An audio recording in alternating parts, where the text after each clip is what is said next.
حضرت ابو بکر صدیق کا زمانہ تھا تو ایک شخص ملک شام کا رہنے والا بڑا قرضہ چڑھ گیا اس پہ،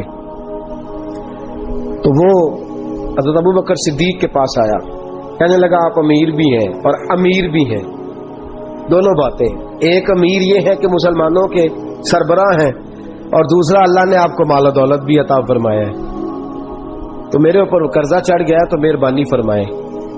وہ کہتا ہے حضرت صدیق اکبر نے میرا ہاتھ پکڑا، گھر کے اندر لے گئے، باہر سے دروازہ بڑا اعلیٰ تھا لیکن گھر کے اندر گیا تو چارپائی بھی کوئی نہیں تھی، کھجور کی چٹائیاں بچھی ہوئی تھی، کھجور کی چھال کی، اور وہ بھی پھٹی ہوئی۔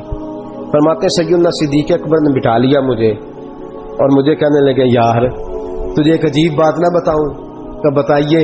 فرمانے لگے 3 دن ہو گئے میں نے اناج کا دانہ بھی نہیں کھایا، کھجور کے اوپر گزارا کر لیتا ہوں میں، آج کل حالات میرے ٹھیک نہیں ہیں۔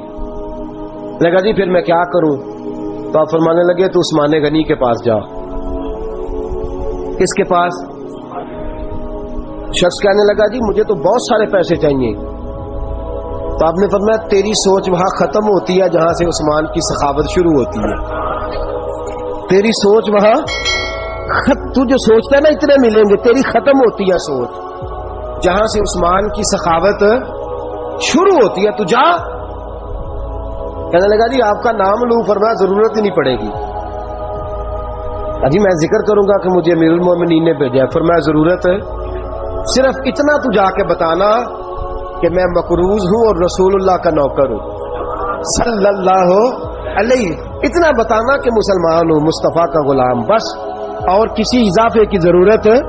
کہا جی وہ دلیل مانگیں گے۔ فرمایا عثمان خیرات کرتے تفتیشیں نہیں کرتا، عثمان اللہ کی راہ میں دیتے ہوئے تفتیشیں 10 روپے دینا اور 100 بات سنانا فقیر کو، تک تو نہیں نا، 10 روپے اور 100 قسم کے تانے نہ دے تو میاں چشم پوشی کر جا، تجھے کس نے اجازت دیا ٹٹولنے کی، پھولنے کی اور کرودنے کی؟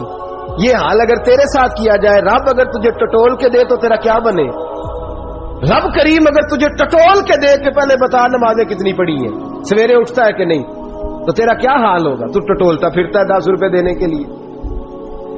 حضرت عثمان غنی کی عادت نہیں، وہ شخص کہتا ہے میں چلا گیا، پوچھتا پچھاتا دروازے پہ پہنچا، دروازے پہ دستک دی تو حضرت عثمان غنی کے اندر سے بولنے کی آواز ہے، اپنے بچوں کو ڈانٹ رہے ہیں، کہتے ہیں یار تم لوگ شہد کے اندر، دودھ کے اندر شہد ملا کے پیتے ہو، خرچہ تھوڑا کم کرو، اتنا خرچہ تم نے بڑھا دیا ہے، تم دودھ کے اندر دودھ بھی میٹھا شہد بھی میٹھا، ایک چیز کھا لو، کو بیمار ہو 2 چیزیں استعمال کرتے ہو۔ کہتے ہیں میں نے کہا ابو بکر تو بڑی باتیں بتا رہے تھے، اور اس قسم کے کئی واقعات حضرت عثمان غنی کے ساتھ ہوئے، وہ تو بڑی باتیں بتا رہے تھے، اور یہ آدمی دودھ شہد سے لڑائی کر رہا ہے اور مجھے کئی 1000 درہم چاہیے، دینار چاہیے، مجھے دے گا؟ فرماتے ہیں اب وہ ڈانٹ کے باہر آئے، میں دروازے پہ تھا، آتے ہی کہنے لگے میں آیا نا تو جب میں نے السلام علیکم کہا تو وہ سمجھ گئے میں مسلمان ہوں۔ کہتے وعلیکم کہا تو پہلا جملہ انہوں نے جو بولا وہ ان کے بڑے پن کا مظاہرہ تھا۔ کہنے لگے بچوں کو ایک بات سمجھانی تھی، آنے میں مجھے 1.5-2 منٹ لگ گئے، تو دروازے پہ کھڑا رہا، مجھے معاف کر دینا۔ بڑے لوگوں کی بڑی باتیں، بڑے لوگوں کی بڑی باتیں، اتنا بڑا قد ہے اتنا بڑا اخلاق ہے۔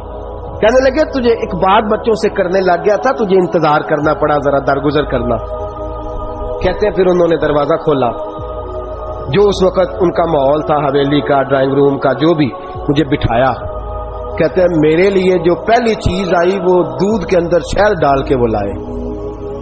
کہتے ہیں میرے دل میں خیال آیا گھر میں جھگڑا کر رہے تھے، مجھے پلایا، اس کے بعد کھجوروں کا حلوہ آ گیا۔ کہتے ہیں میں نے کہا بچوں کو کہہ رہے تھے ایک میٹھی چیز استعمال کرو، میرے لیے 3 آ گئی ہیں، 3 آ گئی، عجیب شخص ہے۔ کہتے ہیں میں لیکن ابھی میرا تصور جمع نہیں، میں نے کہا اتنا تگڑا نہیں جتنا حضرت ابو بکر نے بتایا ہے۔ کہتے ہیں کھلا پلا کے نا پھر پوچھنے لگے کیسے آئے ہو، کیسے آئے ہو؟ تو کہتے ہیں میں نے کہا کہ جناب میں مجبور ہوں، آج بہت سارے لوگ ہیں نا جن کے پاس کسی کی بات سننے کا ٹائم ہی نہیں، کہتے ہیں موٹی موٹی بات کریں، آخری حضرت عثمان غنی پوری کھلا پلا کے کہنے لگے کیسے آنا ہوا؟ کہتے میں نے کہا جی میں مسلمان ہوں، ملک کے شام کے مضافات کے ایک گاؤں کا رہنے والا ہوں، کچھ کاروباری مشکلات آئیں تو میں مقروض ہو گیا، میرے اوپر قرضہ ہے، مجھے کچھ پیسوں کی حاجت ہے۔ فرمانے لگے میں نے کچھ پیسے کہا، انہوں نے ایک آواز دی تو ان کا غلام آیا ایک اونٹ کے اوپر لدا ہوا سامان لے کے۔ کس کے اوپر؟